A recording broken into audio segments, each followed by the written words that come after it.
31 মে 2024 সালে মালয়েশিয়া আসতে না পারা 18,000 কর্মীর জন্য সুখবর। মালয়েশিয়ার পক্ষ তাদের প্রাসঙ্গিক স্টেক হোল্ডারদের সাথে তথ্য যাচাই করে প্রাথমিকভাবে 7,964 জন শ্রমিকের একটি তালিকা সম্পর্কে অবহিত করেছে, যাদের তারা প্রথম পর্যায়ে মালয়েশিয়ার প্রবেশের জন্য যোগ্য হিসেবে চিহ্নিত করেছে। ইতিমধ্যে গতকাল 27 জানুয়ারি যে মাসিক সভাটা হয়েছিল মন্ত্রণালয়ের, সেখানে মেন দুইটা বিষয়ের উপর আলোচনা করেছে। একটা বিষয় হলো যে মালয়েশিয়াতে প্লান্টেশন সেক্টর যে কর্মী নিয়োগের সময়সীমা ছিল ওইটা বাড়ানোর ব্যাপার। আরেকটা ছিল যে মে মাসে 31 তারিখে যে সমস্ত কর্মী মালয়েশিয়া আসতে পারে না ওই সমস্ত কর্মীদের নিয়ে আসার প্রক্রিয়া শুরু করার ব্যাপার। মন্ত্রণালয় থেকে আসলে গতকালকের মিটিংয়ে কি ঘোষণা দেয় এবং কতজন কর্মী নিয়ে আসতে পারবো এবং কোন কোন এজেন্সির মাধ্যমে আপনারা আসতে পারবেন এবং নতুন করে টাকা দেওয়া লাগবে কিনা এবং কত টাকা দেওয়া লাগবে এই বিষয়ে সম্পূর্ণ আলোচনা করবে ভিডিওতে। গত 22 জানুয়ারি প্রবাসী কল্যাণ ও বৈদেশিক কর্মসংস্থান মন্ত্রণালয়ের সচিব রুহুল আমিন উনি বলেছিলেন যে মালয়েশিয়া যেতে না পারা 18,000 কর্মীদের মালয়েশিয়া পাঠানোর প্রক্রিয়া শুরু করবেন মার্চের ভিতরেই। 2024 সালে 31 মে পর্যন্ত মালয়েশিয়া কর্মী পাঠানোর বিষয়ে উভয় দেশের সরকারের যৌথ উদ্যোগে একটি জয়েন্ট টেকনিক্যাল গ্রুপ গঠন করা হয়েছে।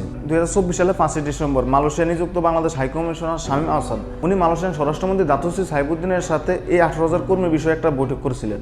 18,000 কর্মী মালয়েশিয়া ফেরানোর জন্য যে যৌথ কমিটি গঠন করা হয়েছে এই কমিটির কাজ কি ছিল?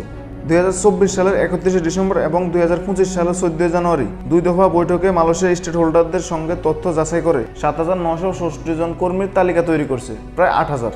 চূড়ান্ত যে 7,964 জনের তালিকা দেওয়া হয়েছে প্রায় 8,000 কর্মীকে মালয়েশিয়া সর্বপ্রথম ঢোকানো হবে। বাকি যে 10,000 কর্মী আছে এদের বিষয়েও দেখা হবে, এইসব কর্মীদের বিষয়েও দেখা হবে পর্যায়ক্রমে।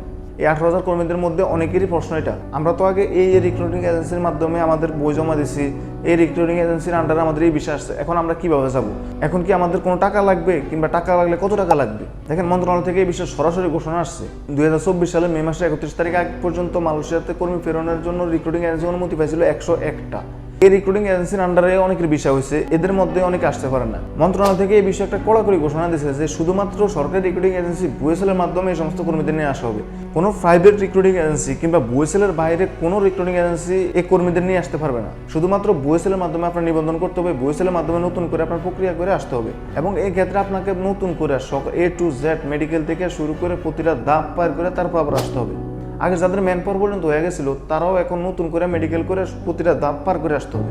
মানে আপনি নতুন কর্মী যেভাবে আসেন মালয়েশিয়া ওইভাবে আপনার আসতে হবে। এখন খরচ কিরকম হবে এই বিষয়ে মন্ত্রণালয় থেকে একটা ঘোষণা দেবে শীঘ্রই, তবে তাদের একটা ধারাবাহিক ঘোষণা দিয়েছিল যে সরকারি খরচ যেটা এর থেকেও কম নেওয়া হবে।